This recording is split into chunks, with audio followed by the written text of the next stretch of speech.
Vamos lá, queridos, abra sua Bíblia em Hebreus capítulo 6. Nós temos entendido a respeito da importância de nos achegarmos a Deus com maturidade, ok? Semana passada damos o início falando sobre a importância de nos arrependermos das obras que nos levam à morte, obras mortas, obras de pecado. A Bíblia diz que aquele que se inclinar para a carne vai morrer. E a Bíblia também fala que nós precisamos nos arrepender dessas obras mortas, dessas obras que nos levam à morte, ok?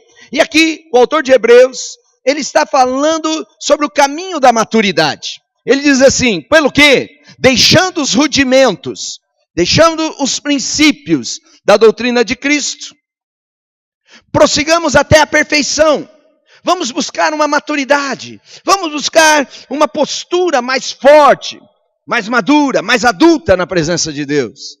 Não lançando de novo o fundamento de arrependimento de obras mortas, de fé em Deus, versículo 2.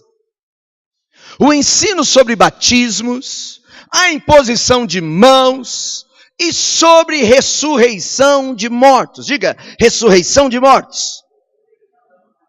E juízo eterno. Ele está falando o seguinte, olha, o bom mesmo é que a gente já estivesse na maturidade. Mas como nós não chegamos ainda na maturidade, nós precisamos lançar mão, lançar de volta os fundamentos dos princípios elementares da doutrina de Cristo. Os princípios básicos da fé cristã.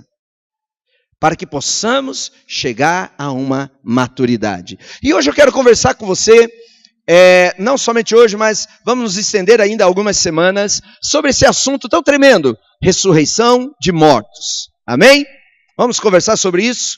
Ressurreição de mortos. Abra também a sua Bíblia no livro de Gálatas, no capítulo 4. Gálatas capítulo 4, o apóstolo Paulo está falando sobre maturidade. A importância de chegarmos a uma vida mais madura, mais adulta, mais firme. E ele diz assim, ora, digo que por todo o tempo em que o herdeiro, diga herdeiro, enquanto o herdeiro é menino, a palavra menino aqui no grego é huios. Huios significa infante, criança, pequeno, infantil. Ele está dizendo que enquanto o herdeiro, ele é um infante, em nada difere de um servo. Servo aqui é escravo. Pessoas amarradas, pessoas aprisionadas, pessoas totalmente longe da liberdade. Esse é o conceito de escravo. Ainda que seja senhor de tudo, ainda que seja dono de tudo, herdeiro de tudo, enquanto ele é menino, enquanto ele é um infante, ele em nada difere de um escravo.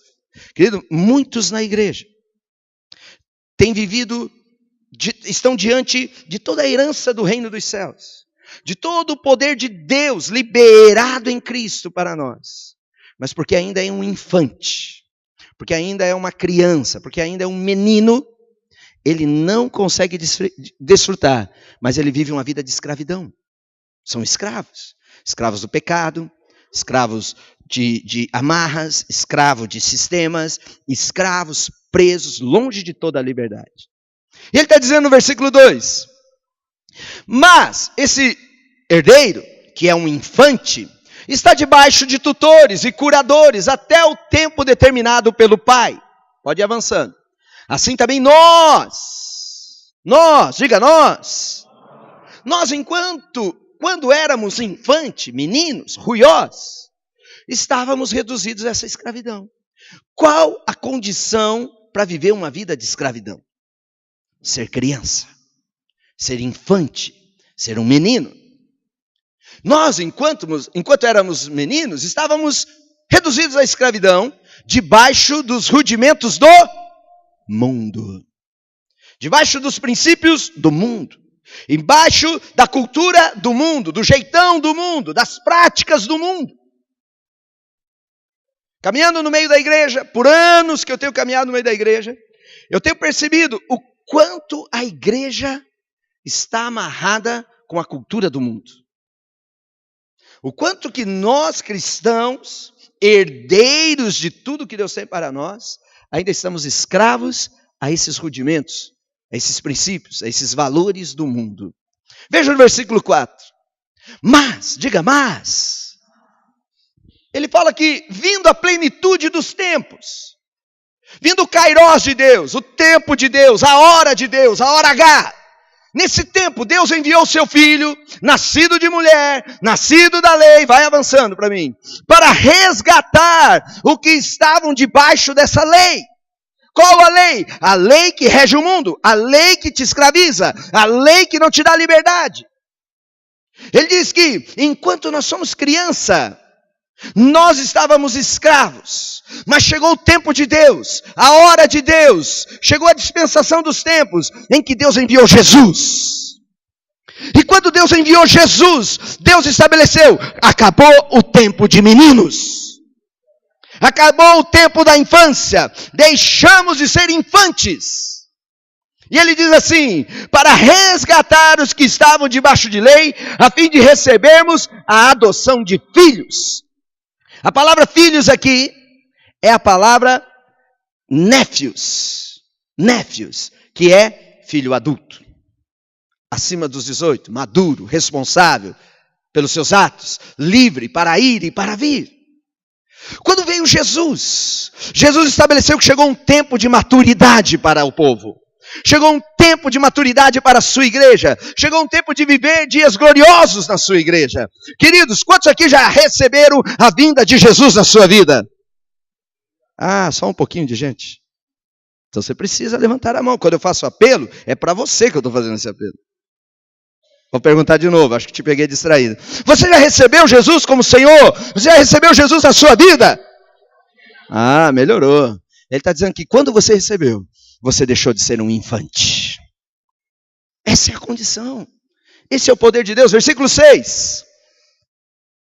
Ele diz, e porque sois filhos, e porque sois adultos, não ruiós, não menino, mas porque vocês são filhos adultos, Deus enviou aos nossos corações o Espírito do seu Filho, que clama, Abba, Pai. Bem-vindo à maturidade. Amém? Maturidade significa que estou longe de toda a escravidão. Aleluia.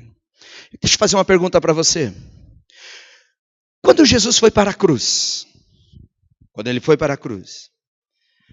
você acha que ele esperava que nós tivéssemos uma experiência que temos hoje? Quando Jesus foi para a cruz, você acha que na mente dele, ele esperava que vivêssemos uma vida dentro da experiência que temos hoje de ora livres, ora escravos, ora vencedores, ora derrotados, ora santos, ora pecadores? Será que ele morreu para nos livrar do castigo do inferno? Sim? Ele morreu para nos livrar do castigo do inferno. Será que ele morreu por isso? Mas não morreu para nos livrar da dor do pecado? O que você acha? Será que a morte de Jesus foi suficiente para nos livrar do castigo do inferno, mas não nos livrar da dor do pecado? Entenda isso, queridos. Eu e você, nós precisamos do perdão. O perdão de Deus, através do sangue de Jesus, para tudo que nós temos feito de errado. Para tudo que nós temos feito como pecadores. Amém? Mas nós precisamos de libertação para aquilo do que somos. O sangue de Jesus perdoa os teus pecados, mas ele não purifica o teu coração.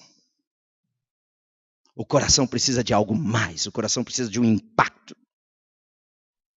Muitas vezes nós estamos vivendo apenas a condição de perdoado, mas não uma condição de libertos. E a ressurreição de mortos. Quando a Bíblia fala de um princípio chamado ressurreição de mortos, ele está querendo ensinar algo para nós, sobre uma vida de libertação, uma vida liberta, uma vida de liberdade.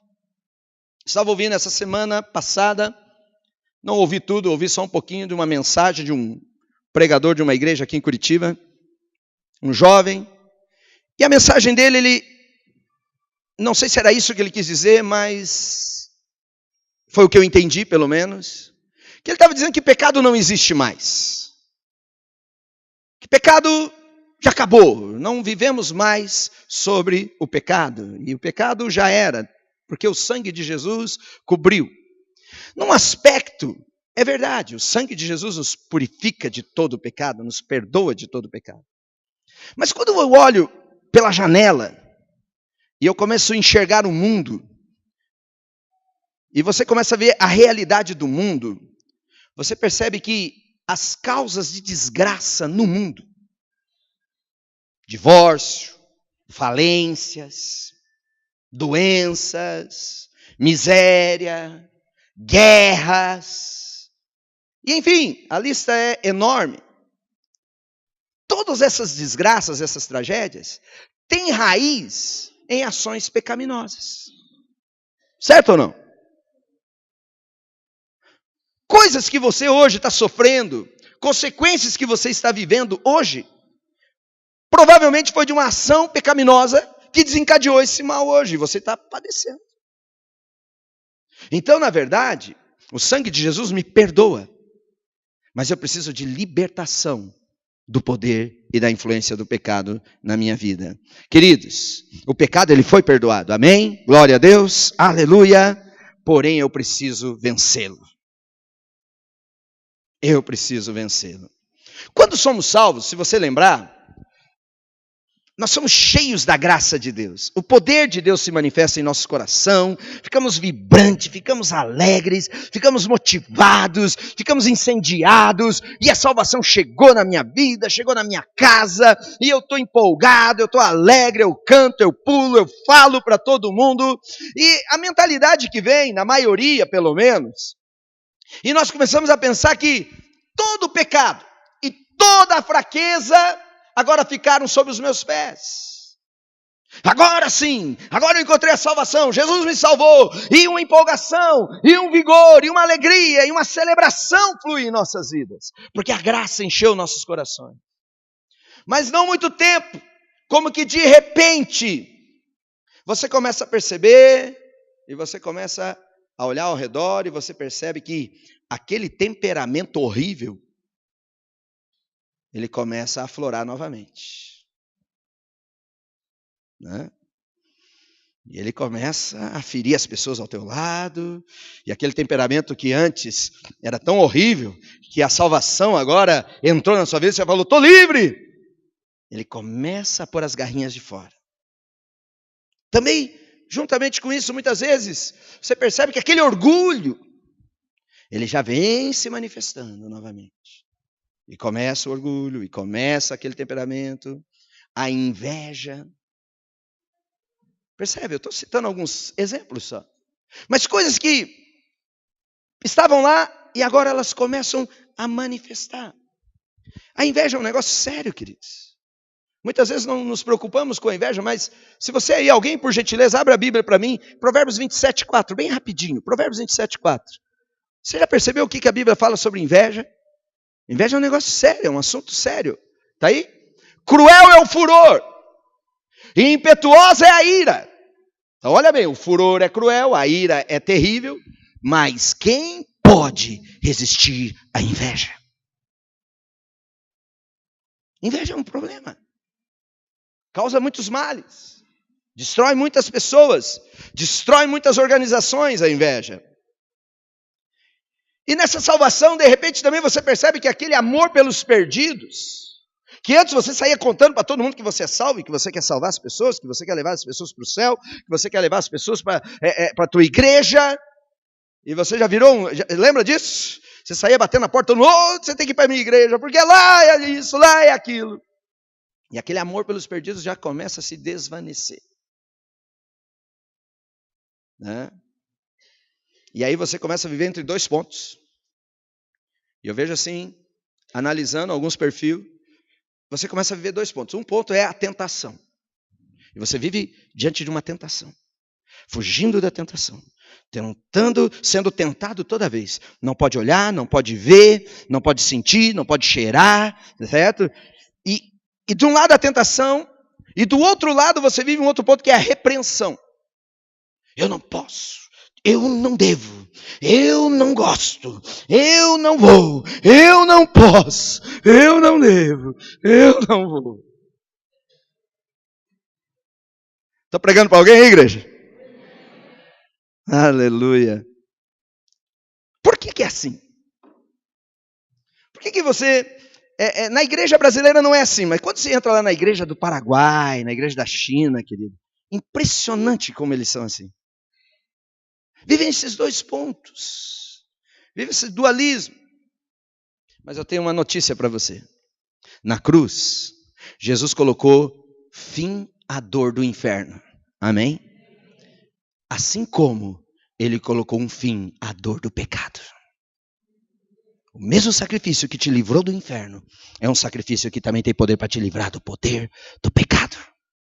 Quantos querem ser livres? Aleluia. Olha só em Mateus 1:21, o que fala sobre Jesus? Mateus 1:21. Está falando sobre o nascimento de Jesus. Esse texto está dentro do contexto em que o anjo visita Maria, ok? Anunciando a gravidez. E ele diz assim, ela dará à luz um filho. A quem chamarás Jesus? Jesus, Jesus, que significa salvação. Por que ele se chamará Jesus? Porque ele salvará o seu povo dos seus... Ele salvará o seu povo dos seus pecados. Aleluia! Jesus. Deus olhou para um homem e falou, o homem é escravo. O homem está debaixo de condenação. O homem está debaixo de prisão. Então eu vou mandar Jesus, que ele vai perdoar os pecados. Mas não somente perdoar, ele vai salvar o seu povo do poder desse pecado. Aleluia! Um princípio elementar da vida cristã. Um princípio que nós podemos viver. Veja com um exemplo. Você pode olhar, observar, usando duas figuras que eu quero usar com você. Um é o exemplo de uma boia salva-vidas. Alguém já viu uma boia salva-vidas? Já viram? A boia salva-vidas. Quando você é lançado no mar, até aí a boia salva-vidas. Quando você, se você já viu, nós temos aqui um salva-vidas no nosso meio, né? Quando uma pessoa está no mar em perigo, ou seja, num rio ou numa piscina, e você lança a boia para salvá-la, acontece o seguinte, a pessoa vai ser salva, ela não vai se afogar, ela vai se agarrar na boia, vai firmar nela, não se afoga, não vai morrer, porque a boia vai sustentar, mas ela também não sai da água, certo? Não sai da água. Ela não morre, mas ela também não vive, porque ela está lá na água. A boia salva-vidas, ela tem uma missão, não deixar que você se afogue. Mas ela não tira você daquele lugar, ela não tira você daquele estado. Mas nós temos uma outra figura de salvamento, que é o barco salva-vidas, que tem uma outra função. Ao contrário da boia, o barco salva-vidas, ele te salva e te tira de dentro daquela água. Devolve você a uma nova realidade. Coloca você num novo lugar. Vocês entendem isso? Muitas vezes a nossa vida cristã, quando nós não entendemos um princípio, que é Jesus salvar-nos do poder do pecado, nós ficamos só no ambiente do perdão. Não vamos morrer, não vamos nos afogar. A boia nos sustenta. Mas eu vivo cercado daquele ambiente. Mas Jesus não é uma boia. Amém? Jesus não é apenas uma boia de salvação. Jesus é um barco que salva você e coloca você no novo ambiente. Amém? Ele veio para salvar o povo dos seus pecados. Ele é diferente. A pergunta que nós podemos fazer é o seguinte: é como era Adão antes da queda? Já percebeu que não temos muita revelação? A Bíblia não fala muito de como era esse homem antes da queda. Nós temos todo o relato possível de como era Adão depois da queda, depois do advento do pecado. Antes da queda nós não temos, não sabemos. E eu perguntando, Deus, mas como que era? O que o Senhor tem para nos dizer? Pouca coisa nós temos e podemos extrair sobre como era. Sabemos que provavelmente ele não morria. Provavelmente ele não tinha necessidades. Ele tinha uma intimidade tremenda e perfeita com Deus. Isso tudo antes da queda, certo? Mas é muito pouco que nós sabemos. Agora, você quer saber como era Adão antes da queda? É só você olhar para Jesus antes da sua crucificação. Perceba como Jesus ele tinha um poder, um domínio na sua carne contra o pecado. A Bíblia diz que ele não pecou. Ele não cedeu. E olha que ele foi tentado em todas as coisas, certo? Jesus ele tinha um poder de administrar a sua carne, de administrar a sua alma, fantástico. Fantástico. Controlava suas emoções, seus desejos, seus apetites. E quando você olha para Jesus, você começa a entender como era Adão antes de pecar. E como Jesus é, eu também sou. Amém? O que Jesus faz, eu passo a fazer. O que Jesus tem, eu também tenho. Querido, o que Jesus fez e o que Jesus alcançou é um reflexo daquilo que ele liberou para as nossas vidas. Veja, vamos ver mais alguns textos e já vamos avançando para o final. Romanos, no capítulo 6, no versículo 1 e 2, ele diz assim: que diremos, pois? Permaneceremos no pecado para que abunde a graça? Vamos viver pecando, vamos deixar que o temperamento siga o seu caminho à vontade, vamos deixar que o orgulho faça o que ele quiser, vamos deixar que a inveja, vamos deixar que a preguiça, vamos deixar que o desânimo, vamos deixar que o adultério corra solto, livre, por afinal de contas, nós temos uma graça que nos perdoa. Que diremos, pois?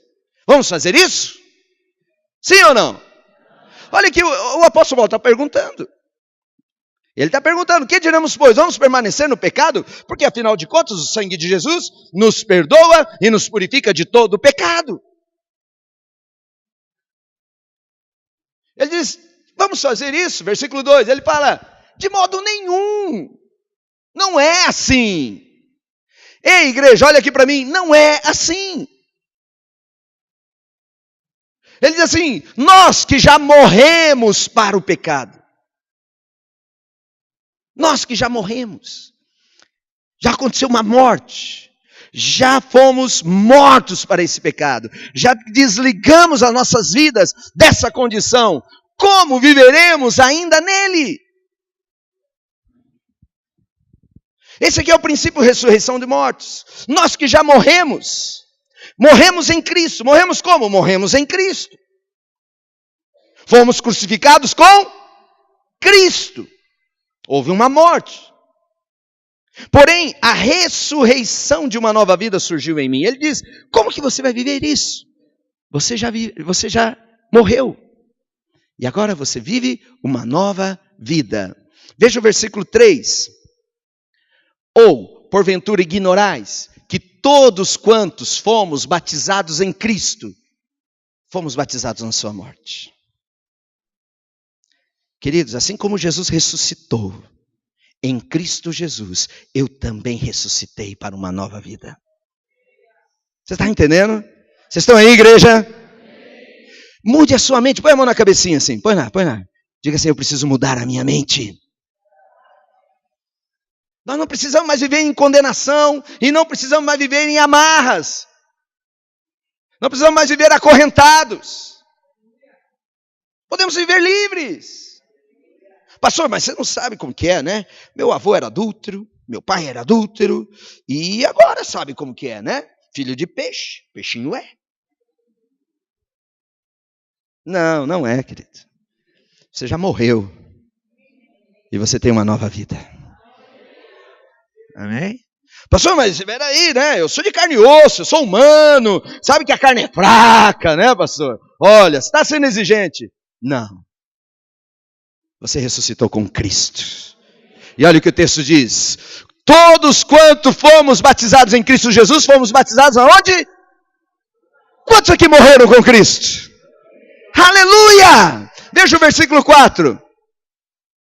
Fomos, pois, sepultados com Ele pelo batismo na morte, para que, como Cristo foi ressuscitado dentre os mortos pela glória do Pai, assim também nós andemos em? Você tem uma nova vida, querido. Você tem uma nova vida. Você tem uma nova vida, e essa vida é livre de todas as amarras do pecado.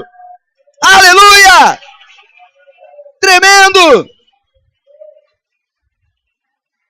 Aleluia! Versículo 12 de capítulo 6 de Romanos. Não reine. Não deixe o governo. Reino fala de governo.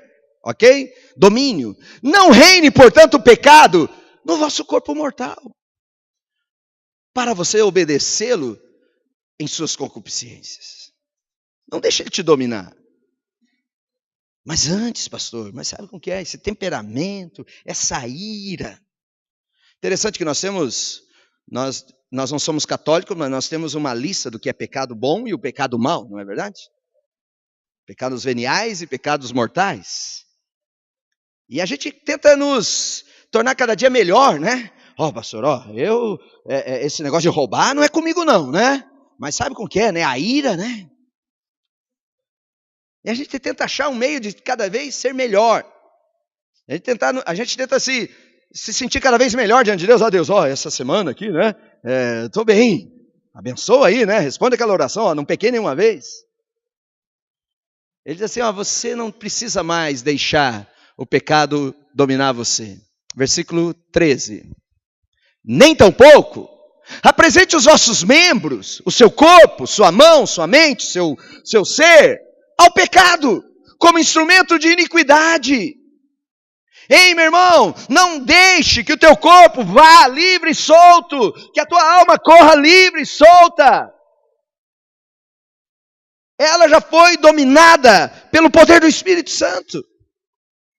Creia. Você morreu com Cristo? Então existe uma nova vida para você. Como que eu recebo isso? Eu recebo por fé, querido. Assim como eu recebo o perdão dos meus pecados, eu estou perdoado. Todos os pecados que eu cometi, desde o meu dia de nascimento, até os pecados que eu vou cometer, até o dia da minha morte, todos eles estão perdoados. Todos. Agora, queridos, só porque eu estou perdoado, eu não posso deixar ele governar a minha vida. Pastor, mas depois eu peço perdão, Deus perdoa, não perdoa? Perdoa. A Bíblia diz que ele é grande em perdoar. Mas o problema não é Deus. Deus não tem problema nenhum. Deus está em trono de glória, governando, soberano, nada o abala, nada o ameaça. Deus está bem. E Ele vai te perdoando. O problema não é Deus, o problema é você. Se você pudesse voltar atrás, hoje, você faria aquilo novamente? E percebe que aquilo que você fez está te incomodando até hoje? Você foi perdoado. Mas a raiz, a colheita, ela tem causado grandes danos na sua vida. Por isso a Bíblia diz, não deixe, não apresente o seu corpo instrumentos de iniquidade, mas apresentai-vos a Deus como vivos ou redivivos, ou ressuscitados dentre os mortos, e os vossos membros a Deus, como instrumentos de justiça. Versículo 14. Pois o pecado, olha que tremendo esse texto. Eu tenho textos que eu começo a gostar dele. Eu digo, esse é o texto mais bonito da Bíblia, até eu encontrar o próximo. E agora eu encontrei esse. Esse para mim é o texto mais bonito da Bíblia, querido. Ele diz assim, pois o pecado não terá... O que o pecado vai ter sobre você? Não. O que o pecado não vai ter sobre você? Ei, minha irmã, meu irmão, o pecado perdeu a força na sua vida. Quantos creem nisso? Ei, o pecado não mais terá domínio sobre vós, porque não estáis debaixo de lei, da lei, mas estáis debaixo da graça, que na plenitude dos tempos, na hora H, no kairós de Deus, Ele enviou seu Filho, nascido de mulher, nascido da lei, para livrar o seu povo dos seus pecados. Você está livre? Você pode viver uma vida livre. Querido, veja bem. Deixa eu só... Mais dois parágrafos, amém? Quantos me dão mais 5 minutos? Ah, estão aprendendo, né? Mas já ganhei 15. Já ganhei 15. Olha Romanos 8, versículo 2. Porque a lei do Espírito da vida, em Cristo Jesus, te livrou da lei do... O que a lei do Espírito de vida em Jesus fez com você? Te livrou, querido. Quantos aqui são livres? Ela te livrou da lei, do pecado e da morte. Aleluia. O que é lei? A lei é o seguinte, lei é um fenômeno que acontece sempre da mesma maneira. Isso é lei. Aqui ele está falando que existe uma lei. Ele está dizendo que houve uma lei que substituiu uma outra lei. A lei da vida, do Espírito, livrou, substituiu em você a lei do pecado e da morte. É uma lei. E o que é uma lei? Lei é um fenômeno que acontece da mesma maneira. É um fenômeno constante. É uma condição que continuamente se repete. Isso é lei. Isso é uma lei. Por exemplo, a lei famosa da gravidade. Certo? Sempre é um fenômeno que sempre vai acontecer. Se você sair de um chão firme, você vai para o próximo chão mais firme. Não é assim? Ela atrai você para um lugar sólido, para um lugar na terra. Temos também, a Bíblia fala de uma lei, que é a lei da semeadura e colheita. O que você semeia, você colhe. É uma lei. E não adianta você lutar contra essa lei. É uma lei que existe. Ok? Para algumas pessoas, preste atenção. Para algumas pessoas, perder a calma, perder a paciência, é uma lei. É uma lei. Qualquer situação, vira lá! E o maridão já diz, não posso falar nada, né? Se eu falar, vai explodir. Por quê? Ele já conheceu a lei. A mulher já diz, Deus o livre se eu contar dessa conta. Já conhece a lei. Não é verdade?